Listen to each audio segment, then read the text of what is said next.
respected teachers, seniors, colleagues, and my dear friends, I would like to extend a warm welcome to you on behalf of the entire organizing committee. We've been looking forward to this day with anticipation, and seeing you all today here has made our day. Before we begin, I would like to convey my gratitude to Dr. Vijay Patil Sir and Shivani Patil Ma'am for laying the foundation of this institute in which we stand today. I will forever be indebted to our Dean, Dr. Surekha Patil Ma'am, who has been a support and a guide to us since the inception of the Literary Society. I would like to thank all senior faculty members for spending their precious time with us and all the students in anticipation of your enthusiastic participation. We have a very special guest here today. Dr. Sharad Shenoy is a gastrointestinal, laparoscopic and general surgeon. Presently, Sir is attached to Hinduja Hospital, Jaslok Hospital, Raheja Hospital and Kohinoor Hospital in Mumbai. He was the head of Department of Surgery at Rajawadi Hospital and is and has been a teacher for many DNV and MS postgraduate students. Sir, I thank you for being with us today. For the uninitiated, Dr. Shenoy has completed his MBBS from Nair Hospital in the year 1979, where he was awarded the D.B. Parchure Prize for standing first in physiology in first MBBS. The R.L. Shah Prize, the R.T. Desai Prize, the A.L. Nair Prize, and the Venkatrao Prize for ranking first in distinction in general surgery in third MBBS. Sir was also awarded the Postgraduate Merit Scholarship for his postgraduate studies. Sir went on to complete his MCPS from the College of Physicians and Surgeons in the year 1978 and MS General Surgery from University of Mumbai in the year 1983, where he was ranked first with distinction in MS in Masters of Surgery, awarded the Best Resident for the year 1982 to 1983 by Bombay Municipal Corporation, ranked first with gold at FCPS by the College of Physicians and Surgeons, and the H.D. Dastur Prize for ranking first at the FCPS exam.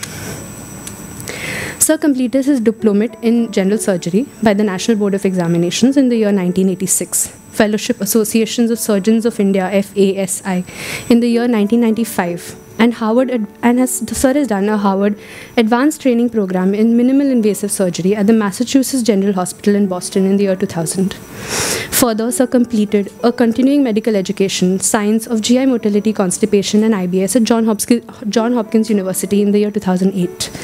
Sir completed a basic robotic surgery training course at Grosseto, Italy in the year 2008, as well as an advanced robotic colorectal surgery course at Grosseto in 2008. Sir passed his fellowship of the Indian Association of Minimal Access Surgery of India in the year 2008 and passed his fellowship of the Indian Association of Gastrointestinal Endoscopic Surgeons in 2010. Sir has multiple publications in national and international journals and has been a speaker at many important forums, including as a guest speaker at the American College of Surgeons Annual Conference in 2014. Sir has been active in training and tutoring postgraduate students at Jaslok Hospital since 1995. He is also an assistant professor for management of teaching program here at D.Y. Patil Hospital. Sir has recently authored a book titled Tools, Craft and Craftsmen of Surgery. In his younger days, including in his undergraduate days of his medical career, he has on many occasions won accolades in swimming. He represented India in water polo in international forums. He was the national champion for butterfly and has captured the Maharashtra and has captained the Maharashtra state team as well as the Mumbai University teams to victory. Sir was awarded the highest honor of the state in swimming, the Shiv Chhatrapati Award. And recently, in 2017, he swam for India at the 17th FINA World Masters Championship in Budapest. Sir is a beloved teacher and mentor to many, including some of us in the audience. And it is my honor to welcome Sir to our prestigious institution. I would please request Ma'am, our Vice Dean Ma'am, and Pediatric Surgeon Ma'am, Bharti Kulkarni Ma'am, to please felicitate Sir with a token of appreciation. I am going to keep 2 books in the library for you. You go and peruse the books, see if it's worth your while in spending your time on that book. A lot of things in this book is the way I teach people. Okay, I'm going to deal with one of the chapters in that. But before that, let me just give you a brief introduction as to how I came about writing this book. Before I start my journey as a surgeon, I want to confess something, that I have never wanted to be a doctor in the first place. And this I've been confessing at many forums. I always wanted to go in the army. I had picked up my NDA form. I got a call for the NDA also. But somehow the other fate and destiny decided otherwise. I was that obedient son of my parents. My mother said, no, you got your marks, land up in medicine. And before that, when I was in my college career, I was an ardent swimmer. Studies was not my forte. Like, I can assure you, many of you all must be feeling, "Arey kya yaar, padhai kar denge, kya problem hai?" So I was like that. My mother used to get damn frustrated about the whole issue. This boy is not going to do anything, because both my sisters were merit scholars in the board. My brother, whom many of you all must have heard about, Gopinath Shenoy, he is a medico-legal consultant today, one of the topmost in the country. And he was also extremely clever. And I was the black sheep of the family. So obviously my mother used to like them more. That's what I felt that way. And followed by that, I said, I used to tell my mother, do what you want, I'll get you a first class. But if you ever want any ranks, please ask your daughters to do it for you. I can't do that for me. But uniformly in school, I got my first class. The first taste of success that I got was in my 11th standard, when I came third in the board with 97 on 100 on general surgery and in general science. So I thought probably I know a little bit of biology. That's what I got. So I took up first year science and not arts or commerce. My aim was to go to NDA, whatever it has. So inter science also I got marks, and then my parents insisted no, because all my elder brother and sister already had landed up in medicine. My brother always wanted to become a doctor. My sister always wanted to become a doctor. My eldest sister was in KEM. The other two were in Nair. And I was the least interested person to become a doctor in the first place. So the day of the interview when it came, things were much simpler than what you all had to go through. You're going through a lot of difficulties. Unlike me, it was much simpler. You get your marks in Bombay and you're into a medical college, that kind of a thing. So it's simpler. I got my marks and I was on the first day of the interview. Technically I was not. I was number 151. There was just about 450 students. So they used to get 150 students a day, 3 days interview. So the dean asked me, where do you want to join? Because I was entitled to get into KEM hospital. I'm telling you this story for a particular reason. KEM always considered as like the Mecca of medicine, and people used to think that people getting into KEM are the cleverest. And I told the dean I do not want to come to KEM. That was a shock for him. What the hell is this boy talking about? So he asked me why. So I said, no, Nair has got a better swimming team, because I've already represented the state as a national champion by that time, a state captain by that time. I had won lots of intercollegiate. I mean, out of the 8 events, I used to win 7 events all throughout. So I said, Nair has got 2-3 swimming stalwarts, so I want to go to Nair. The dean of Nair smiled a lot. The dean of KEM was very upset with me. Dr. G.B. Parulkar was the interviewer, and ultimately I landed up in Nair. And that day, somehow or the other, once again, I never wanted to be a doctor. First MBBS was just fun for me, in the sense that, ठीक है, कोई बात नहीं, ये हो जाएगा. This was the poster when I just entered medicine that time. At the age of 18, I had got my trophy for the junior nationals that time, and the state captain, etc., etc. That was a photo taken. I mean, I had lots of hair then. Today it has disappeared. That's a different story. But yes, I had captained the state team by the time when I had already, this was the flag pass, march pass that we used to do. I was leading the state team that time. And this was later on in 1978 when I was already a medical student. In first MBBS, it so happened one day that I was sitting in the library, and you must have seen that movie, Mai Hoona, that kind of a picture, where that Shah Rukh Khan's step-brother steps in the library and everybody puts him a har and all those things, which I had never been to the library before. That was my situation also. Never seen the library before. So I went over there. 2-3 days I went to the library. And one fine day, one of my student was a studious guy. He was reading Guyton and physiology. And somehow or the other, I asked him, what are you reading? So he told me some kind of a statement. I told him, listen, he told me this, ये तेरी बस की बात नहीं है, तू जा swimming कर, ये सब छोड़ दे सब. That personally stuck me quite badly. I said, this insult, तुझे याद रखूंगा, that kind of a thing. And then I started studying, taking medicine seriously. And what he was reading, I said, I'll get a first in physiology for that only. I got the first in physiology that year. Second MBBS, third MBBS was, in the second MBBS, one of the most impressionable clinical terms that I got was surgery. When I first entered the surgical ward, my very first clinical term, I fell in love and I decided I'm going to take up general surgery, come what may. I want general surgery. And that's what I mentioned in the book also. Those 4 teachers made a big difference in my life. And then I decided, the second MBBS first term, I decided I'm going to take up surgery. There's no question about this part. My swimming was going parallel, and this 1978 was the time I got the highest award in the state, the Shiv Chhatrapati Award. This highest award, like Arjun Award is for the national level, this is for the state level. Then I decided to take up postgraduate surgery. For that, I had to work hard in surgery. So obviously during our time, there was no NEET exams. So if you come first in your college, you get your post in surgery. I got about 342 on 400, which was a distinction. And the second person had got somewhere at 282. So there was a chance that nobody could come close to me at any time. So everybody is asking what you're going to take. This is what I keep on telling people.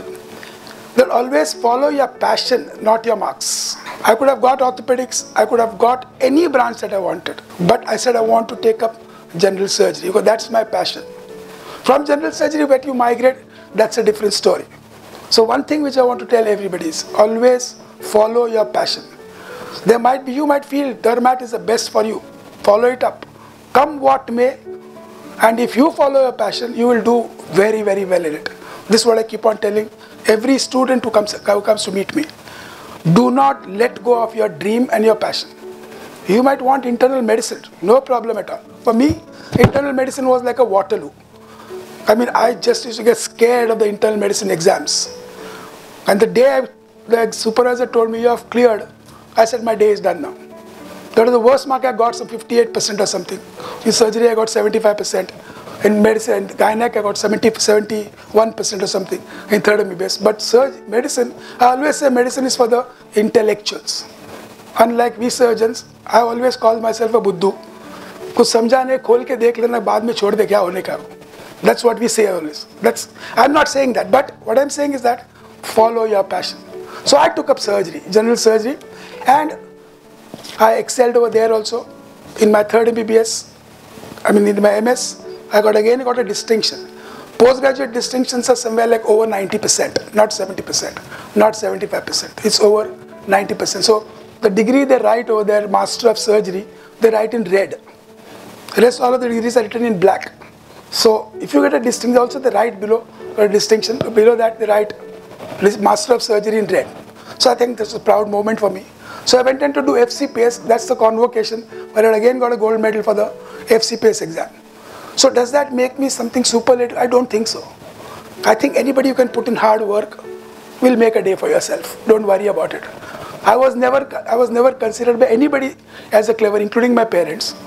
They used to always think that, yeah, in first MBBS when I came first in physiology, this is one story I always love to tell. And my brother was in third MBBS that time. And he had not got first in either surgery, medicine or gynec.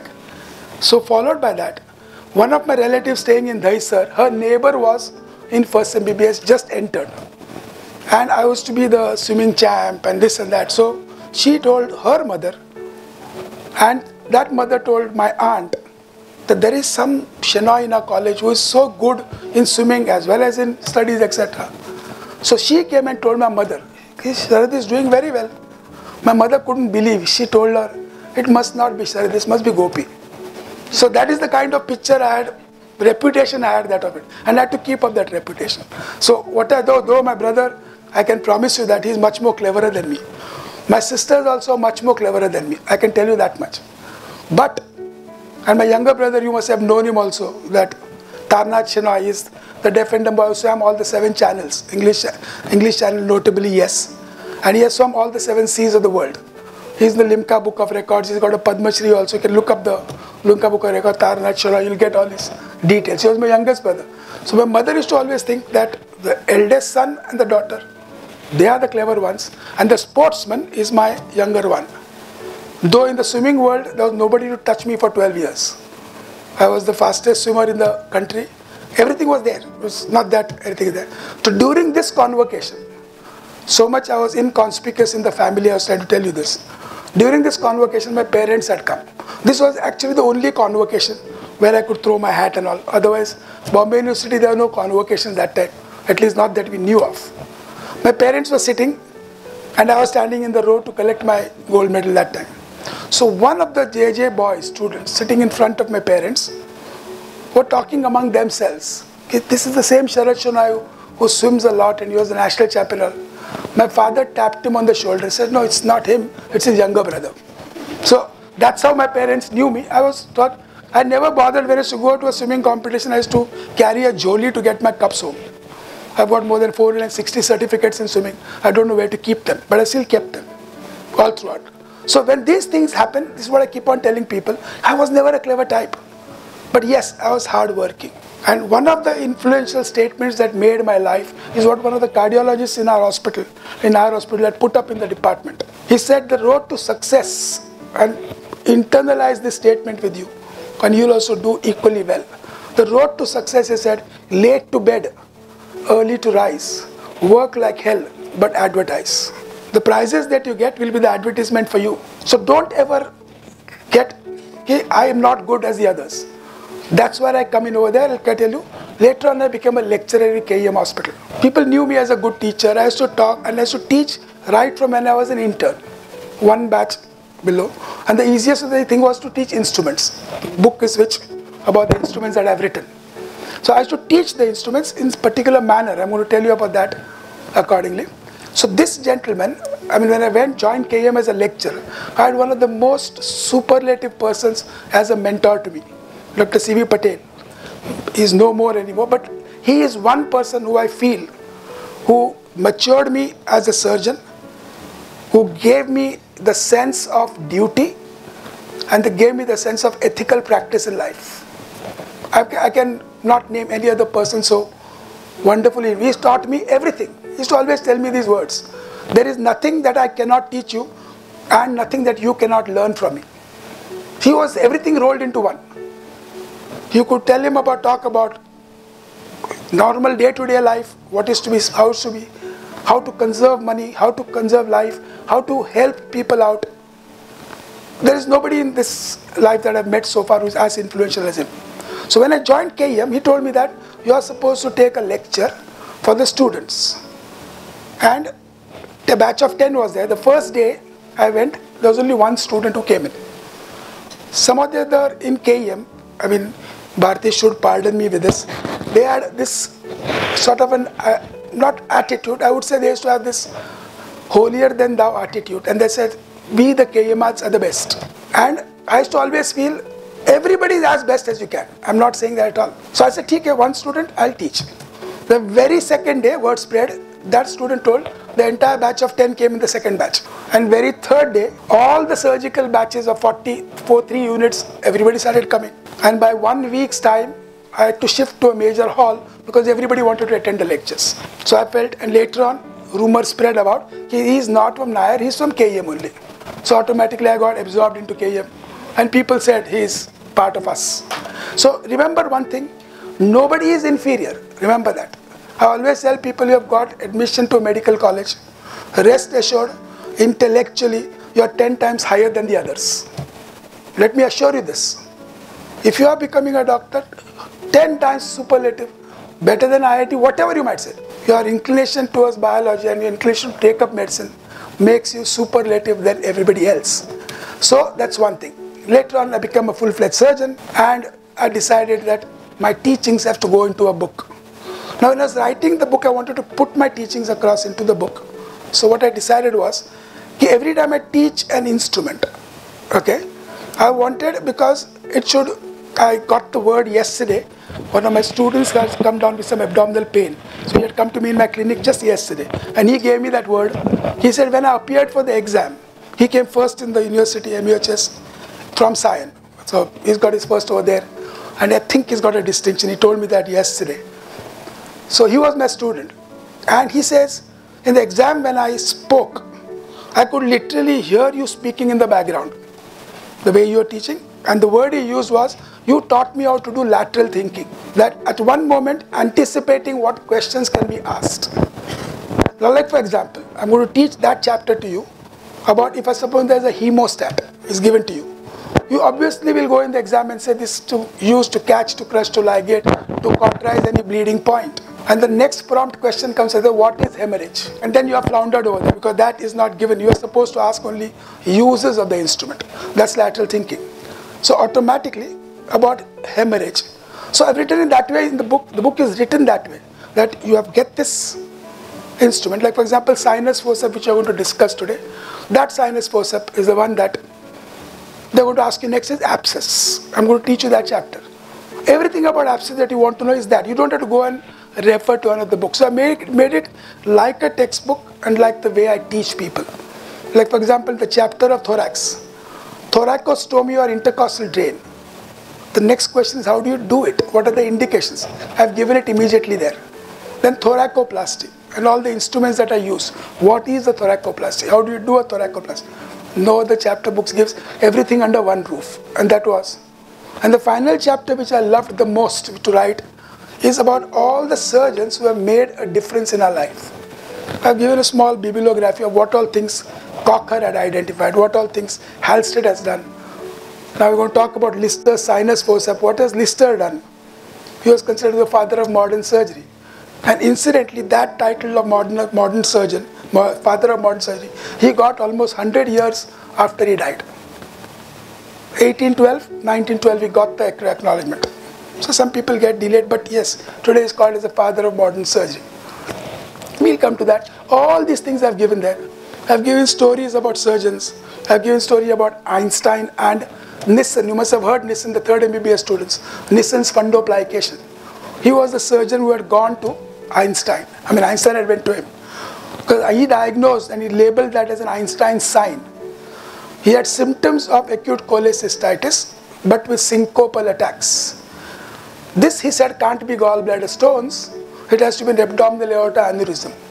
So strong were they on their clinical because they didn't have any instruments or things to diagnose in those days. So he opened up. So what did he do? He did not have any prosthesis in those days, way back in 1946 or something. So he took a cellophane paper, wrapped it around the aneurysm so that it initiates fibrosis over there. So the aneurysm can be cured. He lived for 7 years after that, Einstein.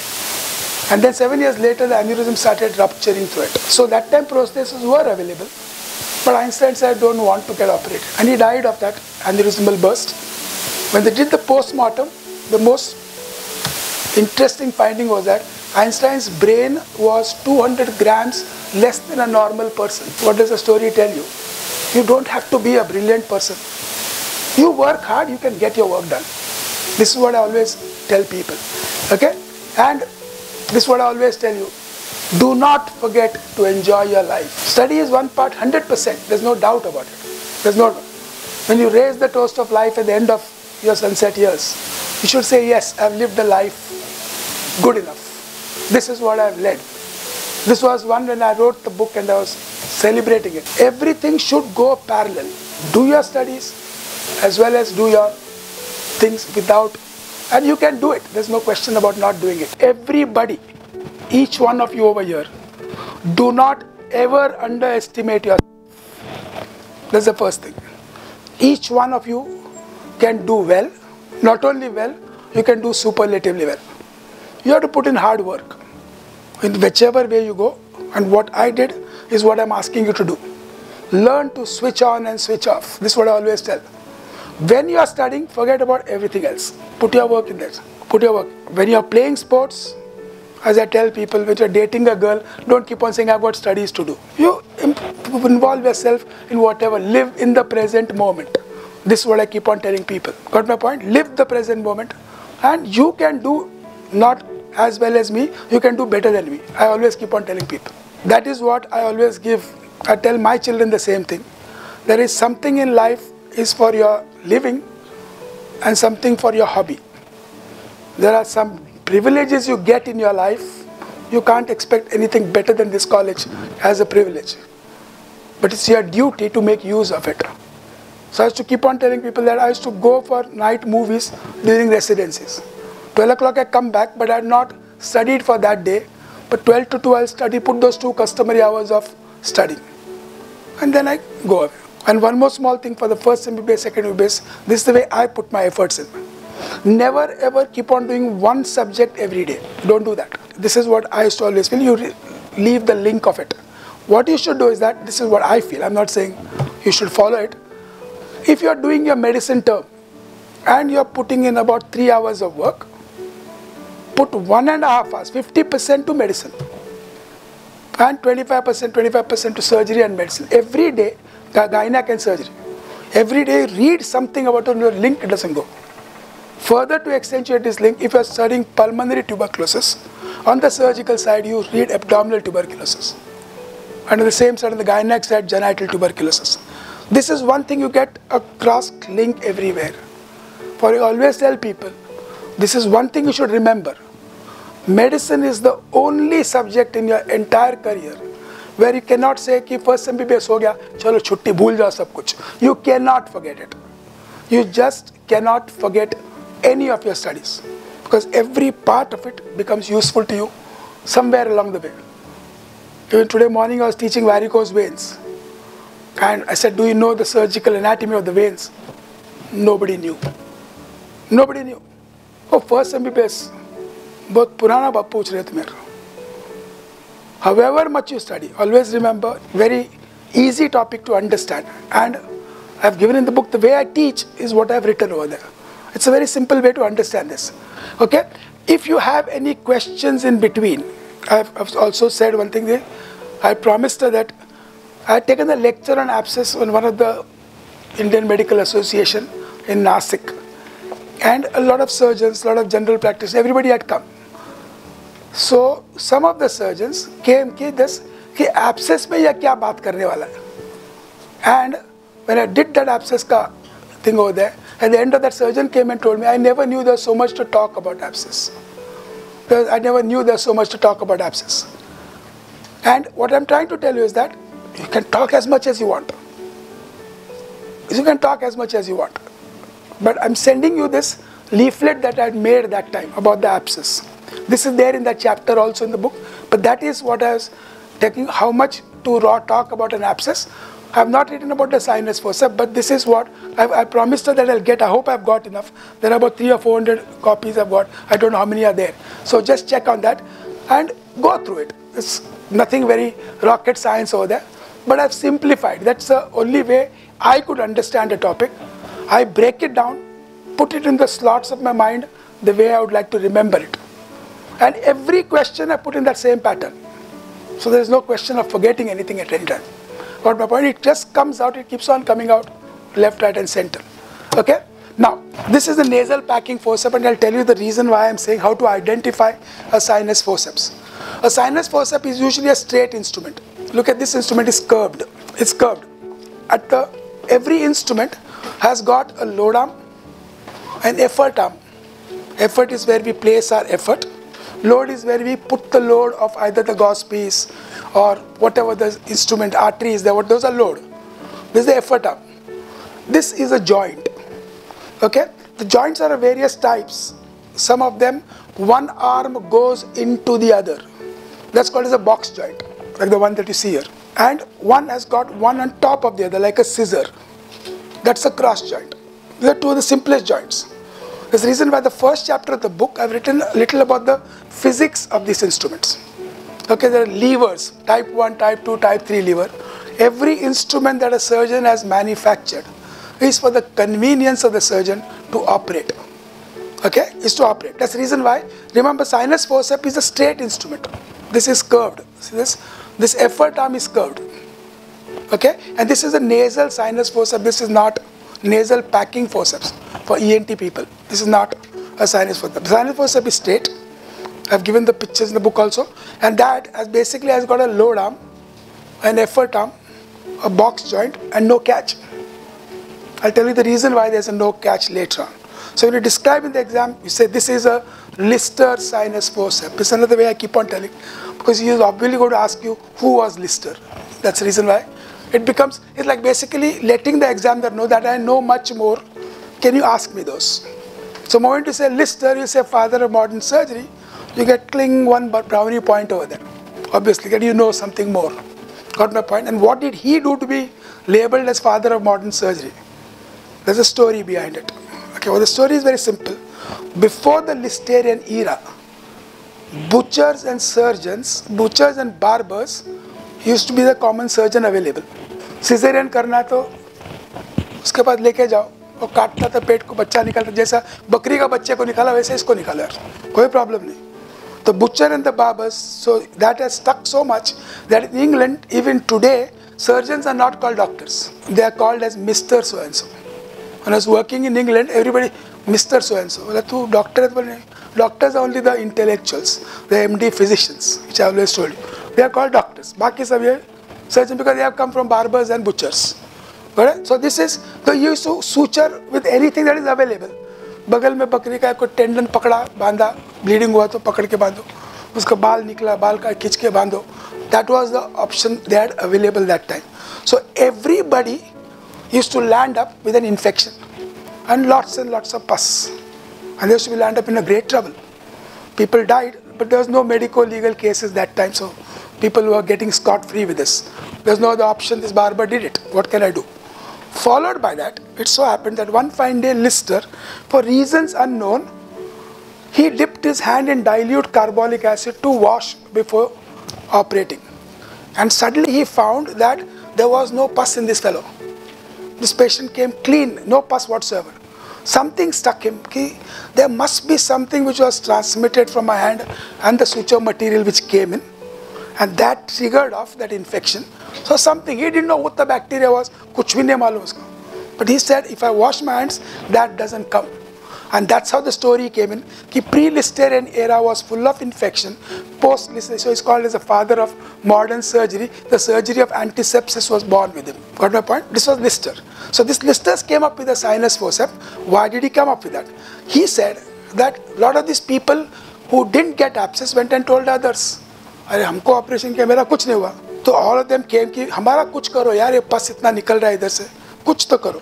That's the reason why he devised this instrument. If you look at that instrument, the instrument has got serrations on the inside only at the tip, like this also has. Only at the tip there are serrations. So what he used to do was that he used to go inside, probe those sinuses, catch that offending material and pull out. To catch it, this was... So he used to probe those and get those foreign bodies like the suture, etc. He used to pull out, infection used to drop. That's why it's called as a Lister's sinus forceps. Got my point? He devised this instrument. The second reason I'll tell you in a minute after this. So this instrument has got a load arm and effort arm, a box and a catch. The load arm to effort arm ratio is 1:1.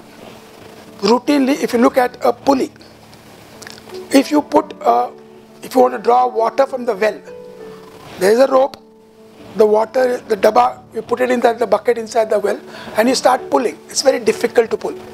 So they kept a pulley there. So from the pulley, the wire rope goes into the sea, into the water, bucket picks up, and when you start pulling it, now look at this, that pulley is the fulcrum. From my hand is the load, the effort that I'm pulling. So from my hand till the pulley is the effort arm, and from that pulley down to the bucket is the load arm, because the load of water is there. And you will realize that as you keep on pulling, initially it's difficult, but as you keep on pulling it, when the load arm becomes smaller, the effort arm becomes bigger, the water comes up very easily. So basically he identified this. When the load arm to effort arm ratio is 1:1, is an instrument where it doesn't need any power nor any mobility. There are 3 points in every instrument. Is it precise? Precision. Is it effortless? In the sense the effort is lesser, the mechanical advantage is good. And last but not the least, also mobility of the instrument. If the instrument is mobile, for mobility also you do not need a catch over there. So when there is only a mobility needed, like for this, abscess has to be drained and opened up. That's all the function. So you really don't need any power there, don't need any precision there. So the load arm to effort arm ratio is 1:1. Let me give you one more point. If you look at a hemostat, the load arm to effort arm ratio is 1:2. This gives precision to the instrument. I can catch a small blood vessel there, as small as a hair. That's how the criteria for a hemostat is. You should be able to pick up one single hair, that precise. But on the other hand, if you take a needle holder, I need to go through the skin, which offers a lot of resistance. So the load arm to effort arm ratio is 1:4. The effort arm is made bigger. Like I told you about the pulling the water from the well, you get that. So that's how they devise the instruments. So in this case, this mobility was needed. So load arm to effort arm ratio is 1:1. It has got a box joint. I told you just now, when the effort arm, two arms go into the other, like this one, that's a box joint. If you look at a scissor, one arm on top of the other, that's a cross, and then there are sliding joints, spring joints, all those things are double action joints. We can do that some other time. Having said that, so if you look at the load arm to effort arm ratio 1:1, what is it used for? This is used to drain an abscess. The moment you stop there, this is sinus fossa, they'll ask you two questions. One, what is an abscess? Then they'll ask you everything about abscesses, which I'm going to do. And the second thing they'll ask you is, why is it called as a Lister's sinus fossa? One story I told you because Lister devised it to pick up foreign body granulomas. Second thing, which Lister thought was, a closed abscess is converted into an open sinus. Abscess is a closed cavity. Got my point? Abscess is a closed cavity. It is like this. When I drain the open surface, the abscess becomes a sinus. By definition, a sinus is what? It's a blind tract which has an opening to the exterior and ends into like a cul-de-sac, basically. It goes a one-way traffic, the traffic is jammed over there. That's what a sinus means. As opposed to a fistula has got two openings, connecting a viscous to a viscous or a viscous to the exterior lined by granulation tissue. That's a fistula, two openings. Where a sinus got one opening, the other end is a blind end. That's how a sinus is. But it's lined by granulation tissue or epithelial membrane. That's the reason why it does heal. Now here's a closed abscess, which it drains that upper portion, so it becomes an open sinus. That's the reason why it's called as a sinus forceps. Clear? Both these ideas are clear? Crystal clear. Now let me come back. What is an abscess? That's the next question they ask you. What is an abscess? What is the classification of abscess? I'm going to do that. If you're not bored, I'll go with it. You okay? Fine, fair enough. So, how do you define an abscess? If anybody wants to answer, just raise your hands, no problem at all. Okay? Don't be ashamed to give wrong answers. I used to always give wrong answers. But today I'm giving the right one. So, we learn from it. Anybody wants to put in? Yeah? It's a closed cavity lined by granulation tissue filled with pus or any fluid. Excellent. Now, it's a cavity. Abscess is basically a cavity filled with pus, lined by granulation tissue or pyogenic membrane. That's the simplest definition. A cavity filled with pus, lined by granulation tissue and pyogenic membrane. This is the classification of abscess wherever it is, whether it's inside the abdomen, outside the abdomen. Full of pus. What kind of pus? That's a different story. It might be staphylococcal, it might be streptococcal, the bacteria and all that. Abscess is a wall, this cavity containing, lined by granulation tissue or a pyogenic membrane. Then the next question they ask you, what are the types of abscesses you know of? This is a very interesting thing. Abscesses can be classified two ways. One is the surgical classification that we normally, or the pathologists, how they do it. Pathologists have got a very simple definition. The abscess essentially are three types. Either it's a pyogenic abscess, it's a pyemic abscess, or it's a cold abscess. These are three pathological abscesses that you know. There is of course a sterile abscess in between. We'll come to that a little later. So we have pyogenic, pyemic and cold abscess. What is a pyogenic abscess? A simple single collection of pus. Like for example, like at baal tod hota hai idhar. That's a furuncle or a folliculitis. That's a single collection of pus. I get a single gluteal abscess. That's a solitary abscess. Pyogenic. Caused by pyogenic bacteria, abscess is formed, cyst wall is formed. Done? What is a pyemic abscess? They are essentially nothing but multiple pyogenic abscess caused as a result of septic emboli thrown from a primary focus. So let's suppose there is a sigmoid of sinus thrombus in the brain, or there is bronchiectasis, or there is osteomyelitis in the bone. They keep on throwing septic emboli into the body. Wherever they go and settle, they form these pyogenic abscesses. So obviously by definition, if you look at pyemic abscess, always multiple. They can't be single. So whenever you get multiple abscesses, some primary focus is throwing it there. So what is the basic treatment of it? Treat the primary focus as well as you're treating this. That's the difference. If baal thodega, I don't give many heavy antibiotics. Just nick it and that's the end of it. But it's a pyemic abscess. I will send first is blood culture. Send that blood culture and start him on some antibiotics. And then keep on draining.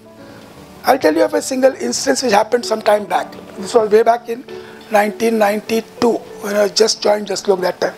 Young, good, healthy fellow came with multiple abscesses in the body. On the back, there were 3 of them. On the lower back, near the gluteal, upper gluteal, in the 4th one. So put him in prone. In those days, we had the anesthetist, etc. Everybody, we were quite complacent about the whole thing. Just never use gloves to induce the patient, etc. And I drained, as I was draining these abscesses, I said, why has this fellow, young fellow, has got multiple abscesses? Why has he become pyemic? What's the septic focus? We suddenly stuck, could it be HIV? This was HIV, hardly just about coming in the picture. And we sent the report, and the report came positive for HIV. I didn't sleep for 7 days. The anesthetist didn't sleep for 2 weeks. Because he has not used the gloves, मैं तो gloves डाल के बैठा था उधर. समझा कि? So that is how it struck me. So remember this today, when you get multiple pyogenic abscesses, definitely do an HIV test first in the present generation. But yes, in pediatric you see a lot of pyemic abscesses because they get septic focus elsewhere. You get osteomyelitis, you get bronchiectasis, sigmoid sinus, thrombosis. They keep on throwing septic emboli. You know the definitions of bacteremia, septicemia, toxemia. Second MBBS. You can't forget, I told you that. You just can't forget. Bacteremia is that when the bacteria from a point keep on traveling in the blood. Toxemia is when the toxins of the bacteria are circulating.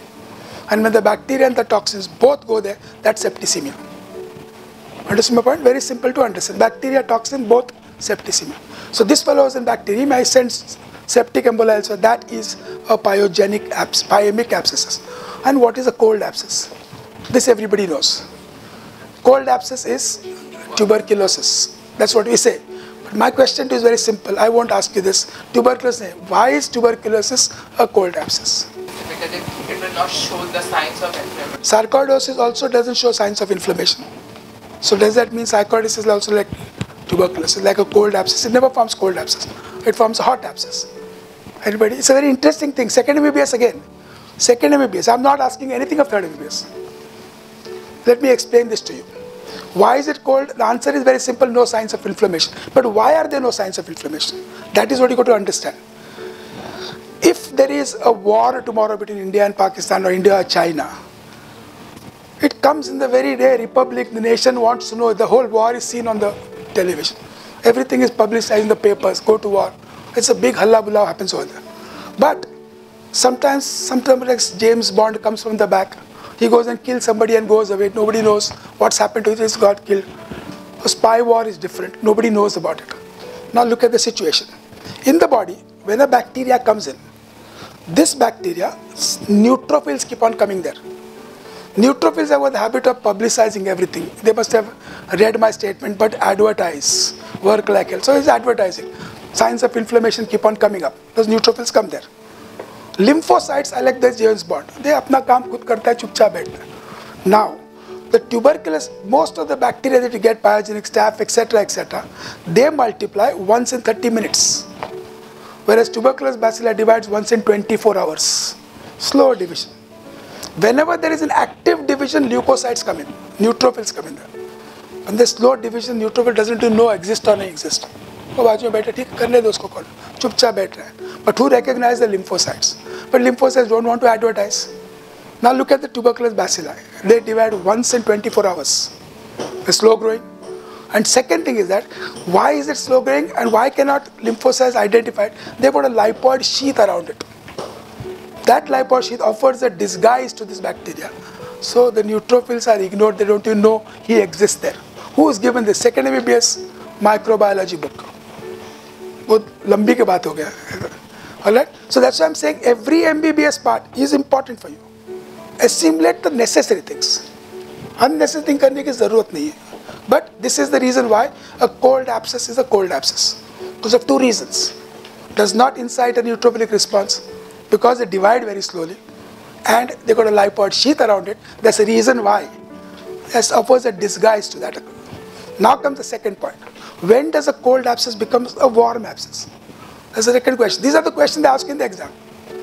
When does it become? Suppose somebody aspirates the cold abscess, and the cold abscess, the needle puts in some secondary bacteria in it. Those bacteria divide once in 30 minutes. So that time neutrophils will come in, that becomes a warm abscess. So when it gets secondarily infected, it becomes warm. Or when it becomes subcutaneous, it becomes warm again. Why does it become warm? Because subcutaneous. Because the skin becomes warmer. You go and scratch your skin, the skin becomes red there. Similarly, when this abscess comes and irritates the skin looks red. The abscess is still cold. When does this happen? The classical thing is in the neck, in the suprachiasmatic region. You get something what is called a collar stud abscess. What is a collar stud? When I want to, in the olden days, samosa karne ke liye, we used to pass one gold ka a band aata tha, dumbbell shaped, and we clip it. So this samosa looks a little on the top over there. So that's the collar stud. Today we have buttons here. So in the olden days there used to be there's a small dumbbell, gold ka aata tha. Gold ka, the poorer population, silver ka, बाद में stainless steel ka, and now it is not there. It's got two knobs on the side. One knob is detachable. You put from here under the tie knot, and it comes out from here and tie it. So that is a collar stud. So this abscess is in the deep under the cervical fascia, erodes the cervical fascia, and then comes under the subcutaneous tissue. So you get one abscess here, with the connecting link. That's why collar stud. That's the reason why the collar stud cold abscess. Two reasons why it can become a warm abscess. Clear, everybody? Having said that, three pathological types. The fourth is a sterile abscess. I take an injection tomorrow. An injection gets infected. They call it a sterile abscess or an antibioma. They call it. But sterile abscess are lots more. There in the amoebic liver abscess also you get the abscess is sterile there. So when there are no bacteria, we call it sterile. So far so good. These are the pathological types. The surgeons divide in different fashion. They say wherever the abscess is situated, we classify in that. Depending upon where it is and how you drain it, upon the mode of drainage and the situation of it. So you can get a subcutaneous abscess, you can get a subfacial abscess, or basically superficial abscess which are over the deep fascia, and deep abscess which are beneath the deep fascia. Now further, if you want to go, the deep fascia abscess can be further divided, those which run along the neurovascular bundle and those which do not run along the neurovascular bundle. I'll give an example. If I want to know those which are going along the neurovascular bundle, just follow the nerves. Like for example, I can get an abscess over here along the facial nerve. We call that parotid abscess. I can get a cervical abscess along cervical nerve. I can get an axillary abscess. I can get along the medial side of the arm. The neurovascular bundle is running here, radial artery, radial nerve, all this goes from here. Similarly, I get one at the wrist over here, neurovascular bundle. Similarly, I get intercostal segments, abdominal segments, femoral canal, adductor canal, popliteal fossa, ankle, wherever the artery and the nerve runs there, that's along the neurovascular bundle. Then what are those which are not? Exactly opposite. Lateral side of the thigh, not on the neurovascular bundle. Gluteal abscess, not along the neurovascular bundle. Very simple to understand. Perianal, all those abscesses are not related to neurovascular bundle. So far so good. So this is along the site and the mode of drainage. Now comes the question along the site with superficial abscess, deep abscess. Then we have also palmar abscesses, plantar abscesses, breast abscess, and cold abscess. Each of them have a particular mode of drainage and presentation. That's why I told you superficial abscess, deep abscess, along the neurovascular bundle, not along the neurovascular bundle. Third, breast abscess, cold abscess, plantar abscess, palmar abscesses. These are the ones along the type of drainage that you come. So far so good. Now comes the question. Okay. You classify the abscess, very good. How will you identify these abscesses? Clinically, what are the presentation?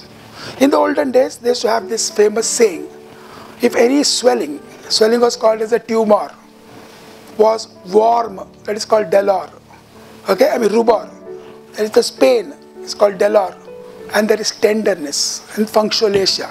Tumor, calor, delor, rubor, functulatia. These are the Latin terms. That's what I've given in that pamphlet also. Okay? Calor is the heat, it's warm to feel at. Delor is the pain. Third, that's why all this dolo, bilo, jata hai tumhara tablets. Delor, the pain has come from, the word has come from there. Delor, tumor, swelling is seen in this. These four things, and functulatia. Like for example, if I've got a palmar abscess, automatically I can't move this hand. it gets punctuation, the function is lost. That is a classical sign of any abscess. Of course, with this comes the fever, etc. That's how they present.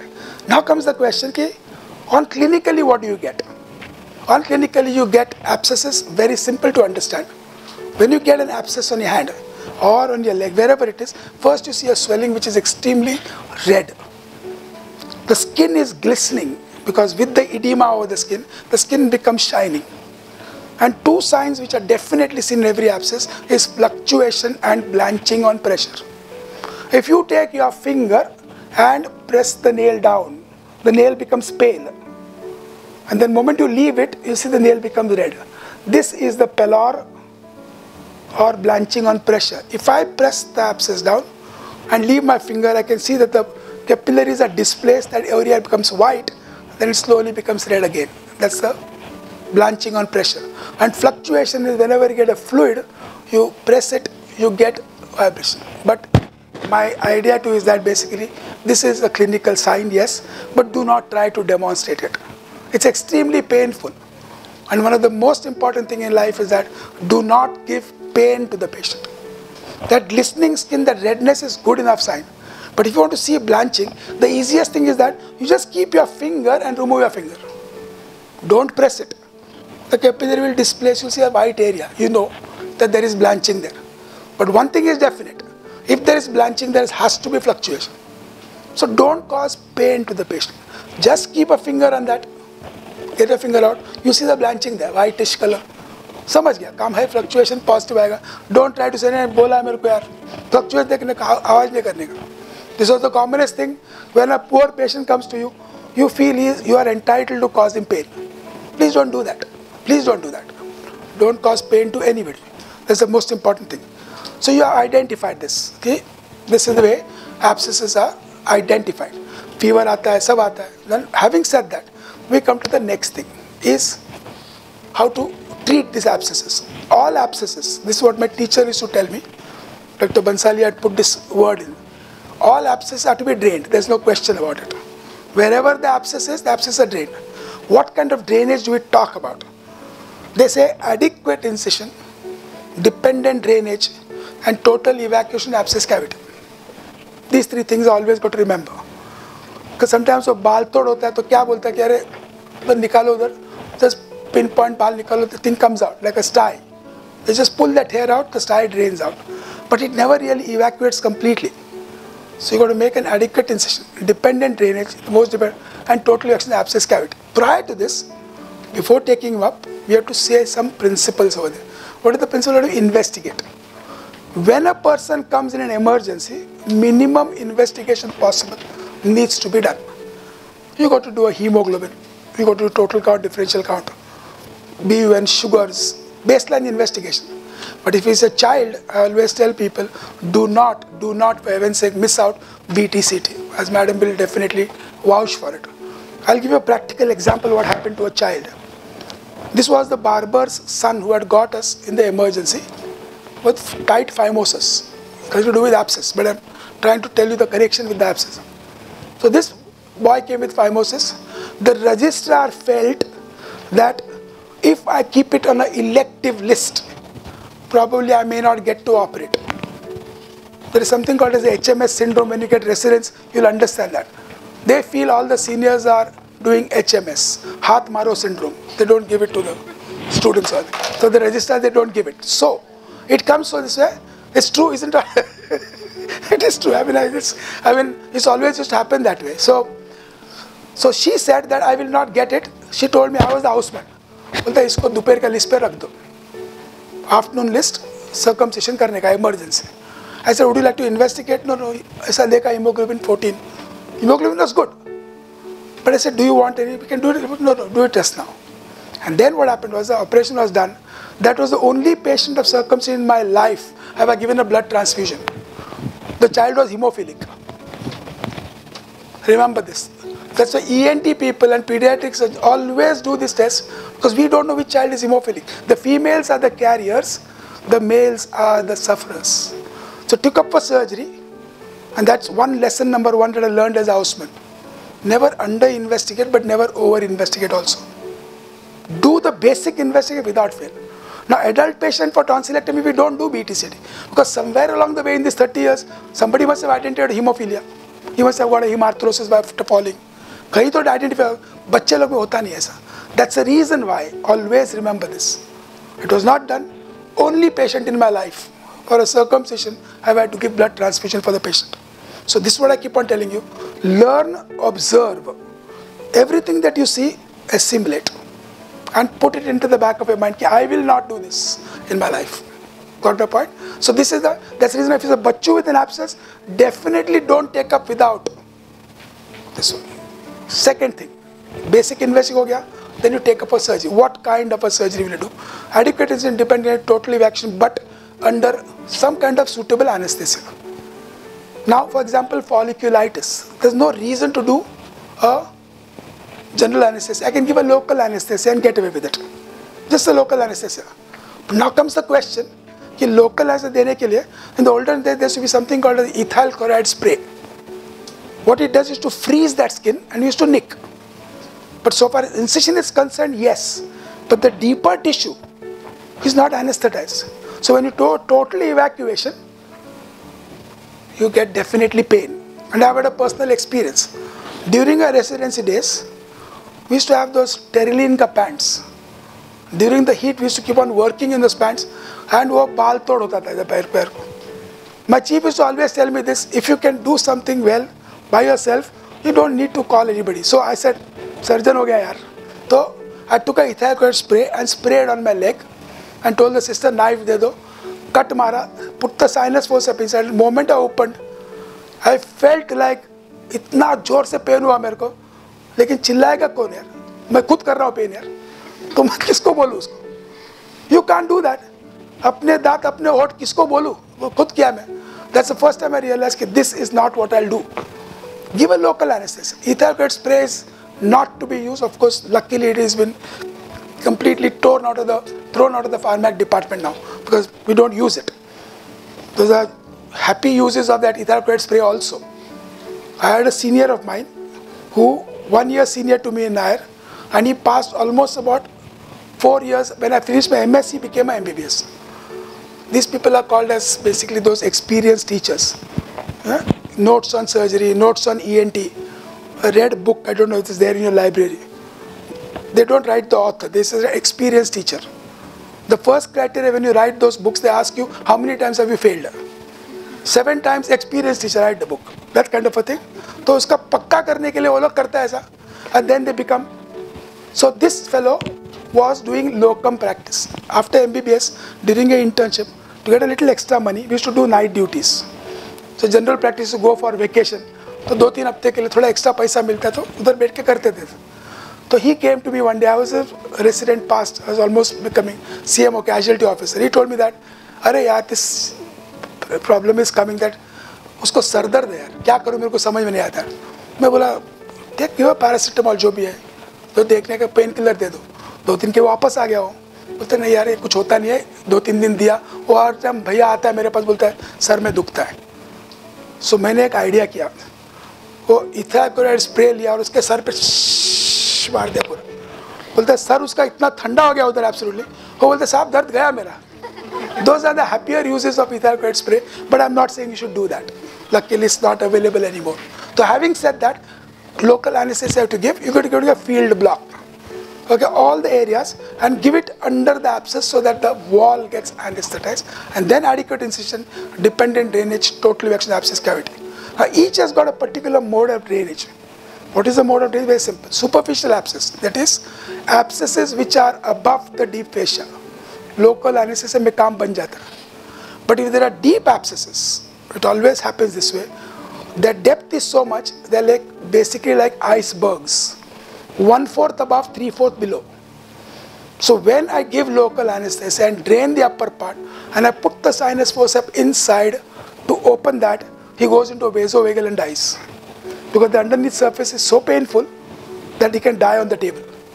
So all deep abscesses, come what may, do either spinal or general anesthesia, without which do not drain a deep abscess. Remember that clearly. Like for example, a gluteal abscess. This is for example perianal abscesses.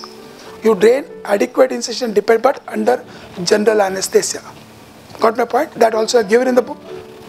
Make a cruciate incision. This is very interesting. For a gluteal abscess or a perianal abscess, we always take a cruciate incision. When I take a cruciate incision, it so happens that when I take this cruciate incision on the abscess over here, supposing this is the abscess, we take a cruciate incision. When I take the cruciate incision, the incision becomes like this. Right? Okay? Why do we take a cruciate incision? Not because Jesus Christ will heal it. I'm not saying that. Of course, ultimately He heals everything. He is the one, but you have to do something also. No? So you get basically 4 flaps. And then what you do is you cut these flaps. You cut this flap, so you get one big opening there. This is what in school they used to teach us how to draw a circle. He says just draw a cross, zip join, you get a circle here. That's when school used to teach us how to draw a circle. Cross karo, just keep on joining the lines. Oh, circle. But here we do the reverse. Take a cut and then it comes as 4 flaps. Cut those flaps. This is called as de-roofing. And this is what the exam asks you. Why do you want to do de-roofing here? Because suppose in the abscess on the lateral side, I just cut it open, drain it. But gluteal abscesses, perianal abscesses, ischiorectal abscesses, all those things are abscesses are drained by de-roofing. The reason is very simple. In the gluteal region there is a lot of fat. Under that fat, the fat has got a poor blood supply. Skin has got a better blood supply than the fat. So when I drain it, if I drain just by cut and just evacuate it, the skin grows so fast it closes, leaving a potent space behind. You know all abscesses heal by secondary intention because abscess grows from the bottom upwards. So what we do here is that we delay the skin growth, cut extra skin out. So by the time the skin comes close, the deeper tissue has come up. And that is the way to treat gluteal abscess, ischiorectal abscesses. Now comes the question, this one which is very important, is that if the abscess is along the neurovascular bundle, how do we drain the abscess?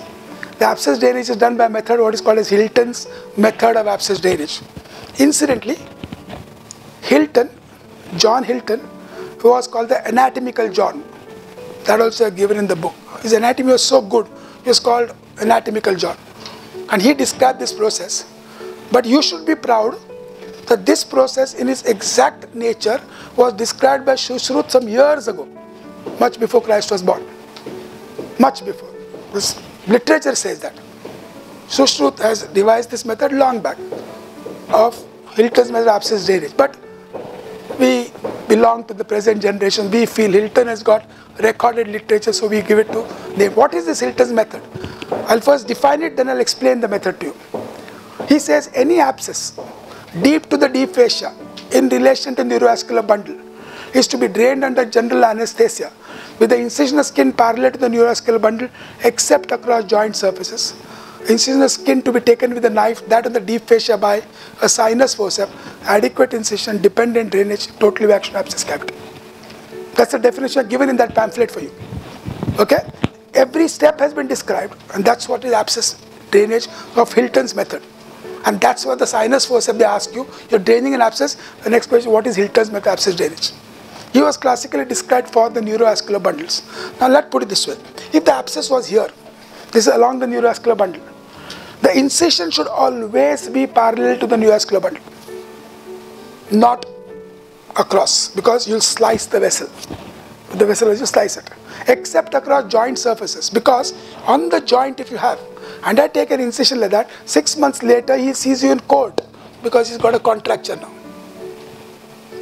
So across the joint surface you got to go like an S-shaped incision. Got my point? Like an S-shaped incision. That's the reason why, except across joint surfaces where you take a cross incision. Incision on the skin, you can take with a knife. The moment the knife incision is taken, keep the knife aside. Then you put your sinus forceps inside and thrust in the deep fascia. The reason is that if I use a knife, I can slice the vessel. So sinus forceps is blunt. If you look at the tip of the sinus forceps, it's rounded like that. That's why sinus listers have made it that way. Rounded so it doesn't harm anybody. Inner surface is graduated. So put a sinus forceps, open that abscess. And adequate incision depending on total abscess cut. This is the definition of Hilton's method of abscess drainage. Got my point? Having said this, sometimes they ask you, what is a palmar abscess? What is a breast abscess? Anybody knows first MBBS students how many palmar spaces we have? How many palmar spaces do we have? Or are there any palmar spaces? Bigger space of Perona, excellent. But that's more in the forearm than the palm. I'll come to that. Perfect, it is one of the palmar spaces. Anybody?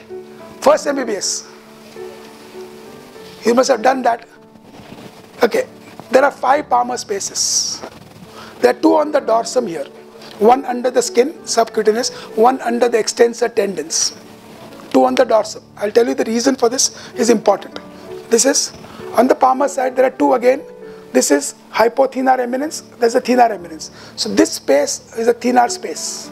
There's one, and this space is the hypothenar space. So hypothenar, subcute, 4 spaces. Now this hypothenar space communicates with a small space going into the palmaris longus into the forearm, and that is called as the space of Perona. So essentially palmar spaces are said 5, 2 on the dorsum, 3 on the ventral. Subcute, subtendinous, hypothenar, thenar, and space of Perona. Now when you get an abscess here, how can you get an abscess here? I've got a famous way to remember it. How can you get an abscess here? I always tell them local focal general. Simple as that. If supposing I get kata chuba either, if the kata goes inside, I can get infection, direct infection in the space. Second thing, if they're supposing I got a paronychia here, the pus can track from the focus of infection, it comes into the palmar space. Sometimes I get a web infections here. That goes inside and forms a palmar space, focal. General, the general has bacteremia, the bacteremia goes and settles inside the palmar space. Local focal general, very easy to remember. This local focal general is extremely easy. Keep it in your mind forever. If somebody asks you what are the complications, what are the causes of a non-healing of an ulcer, local focal general, the answer is ready. What are the complications of tuberculous bacillus calmette injection, BCG, local focal general. Very simple. But don't say it in the exam, local focal, local focal. The examiner bhadkega de wahan pe. Look at non-healing ulcers. If there is infection in the ulcer, again no healing. If there's underlying osteomyelitis, again local causes. Regional causes, if the artery is weak, the vein is weak, you get venous ulcers, arterial ulcers, and general, there's diabetes mellitus, there's HIV, etc. Which weakens it? Local focal general. BCG vaccine, once again local focal general.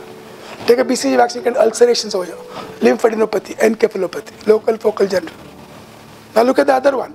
Very simple. What is the treatment of non-healing of ulcer? Local focal general. Locally scoop it, clean the infection, put a skin graft there. Regionally open up the arteries or the veins. And general is correct, is diabetes correct, is happen. What are the investigation? Local focal general. Kaam khatam. This is how you make your studying easy. This is what I keep on telling you. Analyze the thing, simplify it. This I might have read in 1978. That was my third MBBS. I still remember it. I don't need any books to. Yeah, answer hai tumhara. You keep it in your mind. Don't say it local focal, local focal. But in your mind, you say what is the local? The answer gets ready. What are the investigation? Local, I'll take an X-ray over there. Regional, do an angiography for it. And general, correct is diabetes. See what it is. Understood my point? Everything is very simple to understand. Now comes the question. I told you how can an abscess reach here? Local focal general. Now comes the second thing. What are the signs you'll get over here? This is very interesting to understand. What are the signs of a palmar abscess? The palm swells up. There is punctulatia. Can't move it. The hand becomes like that of a frog. Like a frog's hand, like this. It's limp, like this. Not like this. He can't move. Everything is painful. And there's a swelling on the hand over here, almost making me feel that there is pus here. The pus is not there. The pus is here. And why does the swelling doesn't come up here? Because this fascia, palmar fascia, is unyielding. So all the edema comes on the dorsum. So the dorsum swells up. Either there's just a tense, indurated thing you can see, flat over there, with the palmar. And you almost may feel abscess idhar hai, abscess idhar hai. So to know that if the abscess is there is one sign described called as Knavel sign, K-N-A-V-E-L. I don't know how you pronounce it. Whether the K is silent or the N, I don't know that. I'm quite bad at English, that's why I never took up English. Medicine was easier for me. The sign described as K-N-A-V-E-L. God has made your hand like that, everybody check out. There's a small cross here between the lifeline and the heart line. There is a small cross there. I used to read horoscopes also, astrology, palmistry padhta tha, but अपना palmistry पढ़ने का style अलग था. In Xavier's College, the palmistry was done only to read girls' hands, never boys' hands. उसी बाहर है तो हाथ पकड़ने मिलता है यार. So anyway, that's a different story. So this cross which is there, if you take that cross and press it there, the patient shouts with pain. That is a sign, typical sign of palmar abscess, canaval sign. That's why possibly God made that sign there, cross, press here, that kind of a thing. So this line which is there is the one right in the center. For both hypothenor and thinner, you get that space. Press it and you suddenly get pain. That's a canaval sign. Agreed, everybody? Once you have identified, how do you drain it? Always remember this. Go along, always GA, because it's a deep abscess. Always along the existing lines. Don't create new lines, you'll confuse the astrologer.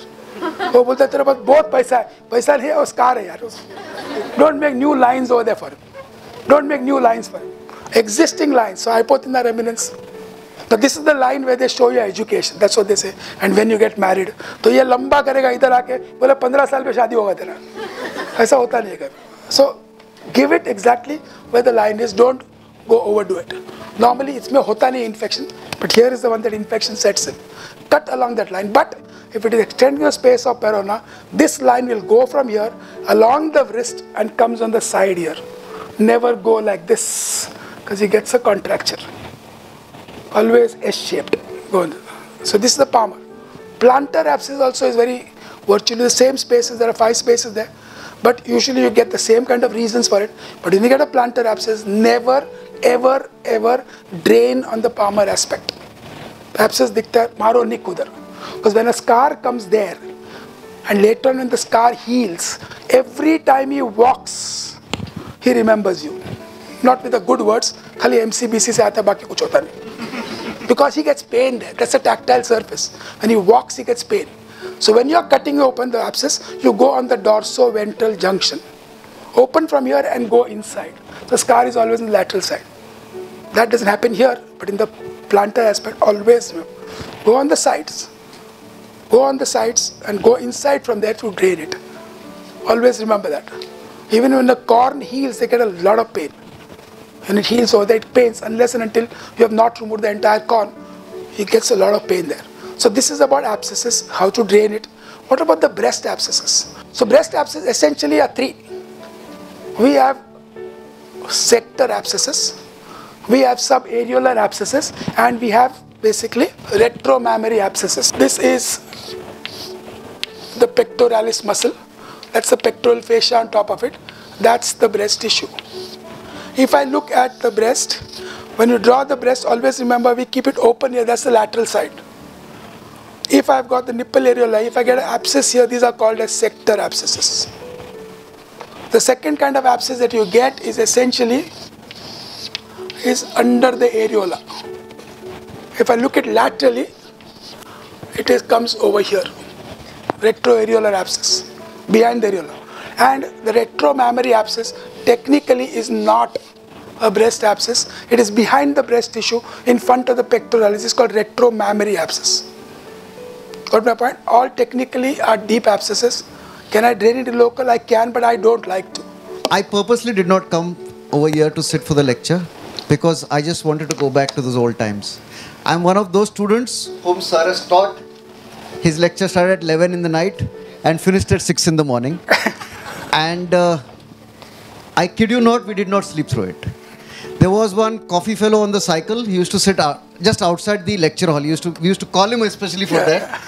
And anybody, if you feel a little, tired or this thing, go for a toilet break, have a small cup of coffee, and then back in over here. And they used to get for me also that time. So. There used to be a refill. I think Dr. Namita was your registrar at that time. And this whole table used to be full. There used to be X-rays, there used to be instruments, there used to be cases. And just, it is continuous. This X-ray done, next X-ray put, next X-ray put, next X-ray. It used to be a tremendous experience. And whatever sir was telling today was coming back to me at that time. So you guys have had a tremendous opportunity and enriching experience right now. Of course, sir had much more hair at that time. So I still remember. So when I close my eyes and listen to him, it's still the man with the lots of silvery hair that's talking to me right now. So thank you, sir. Yeah. You've been an excellent teacher to all of us till date. My pleasure. And My pleasure. Those were the days. Sir was the first Opel Astra owner in those days, the blue one.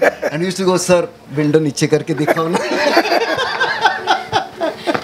But those were the days, sir. Yeah. Those were the days, Rajawadi Hospital. I'm happy that people have happy memories about my teaching. That's what I basically need in life. Let people know that surgery is simple. If I could have done, anybody can do it. This is what I always tell people. Work hard, everything is possible.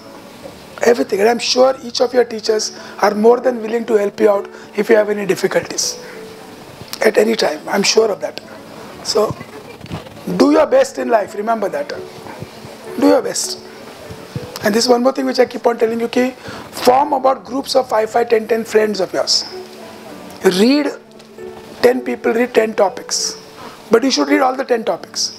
And then start discussing and try to find a fault which he has missed. So that becomes a revision for you. I can tell you that that works the best. The more you loosen your tongue, what I call that as verbal diarrheas, the more marks you get. The more you talk, not nonsensical talk, educate. When you sit together to study, study together. After that you can do jo danga masti karne ka kar lo, lekin ye baat. Thank you so much, sir. There's not much for me to say anymore. I feel like sir's the last 2.5 hours have spoken for themselves. Shenoy sir is one of the best teachers I personally have ever had in my life. And it goes to show that so many of my batchmates as well, who were sir's students, including me, who have attended sir's 6 a.m. lectures, are all here to keep listening to sir, because it's never enough.